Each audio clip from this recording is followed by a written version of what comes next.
वालेकुम नेकापुरा सियालकोट पिजन ते वेलकम है दोस्तों। इस वीडियो के दो बटेरियां पट्ठियां का शो कराने। वीडियो एंड तक लाजमी देखो। फार सेल ने, जिस भरा दोस्त में चाहिए रबता कर सकता। व्हाट्सएप नंबर 0308 64 50 484 है दोस्तों। यदि अख जे चैनल में लाइक सबसक्राइब लाजमी करियो, वीडियो में शेयर करियो। है दोस्तों का कुंदा जे 7 भर की पट्ठी है।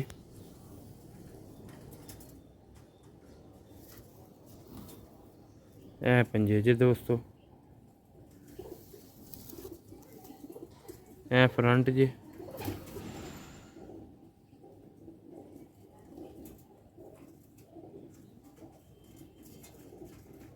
दोस्तों। दूसरी पट्ठी का शो कराने। उम्मीद करना अच्छियां लगनगियां।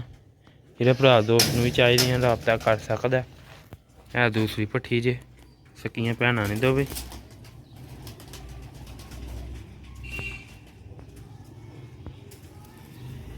है कुंदा है दोस्तों जी 9 कली दी होगी जी।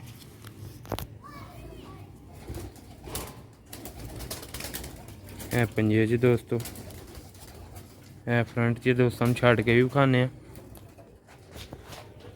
जी दोस्तों। यह दोवें टुटदियां फिरदियां वेख लो। लाइयो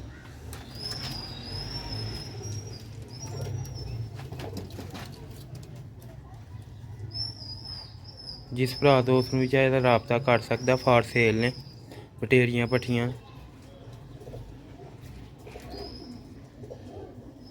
है टुटदियां फिरदियां वेख लो दोस्तों। चैनल में लाइक सबसक्राइब लाजमी करियो। जल्दी रबता करने। मिलने अगली वीडियो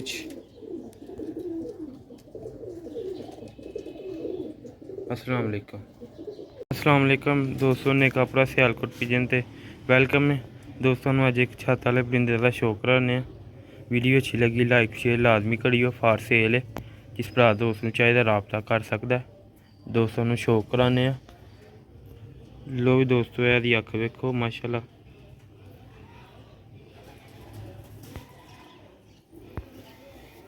सियालकोटी छत वाला परिंदा है। पड़कुंदा जे 6 कली का हो गया है। दूसरा कुंदा जे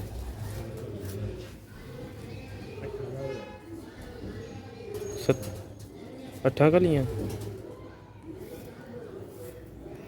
है। पंजे जे दो भी खा है। 2 मजे दी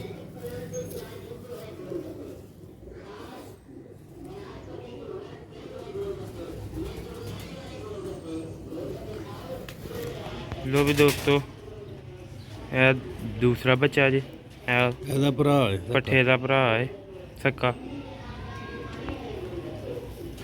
यह पर कुंदा जी।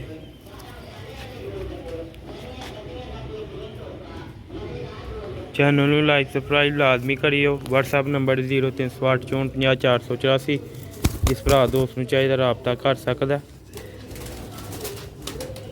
है दोस्तों। यदा कुंदा जी दूसरा है। पंजे जे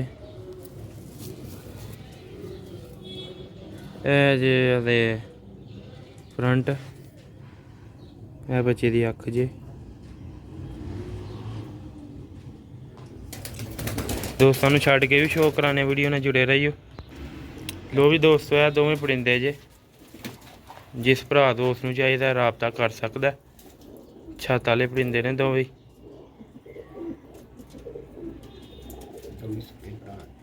दोवें सक्के भरा जे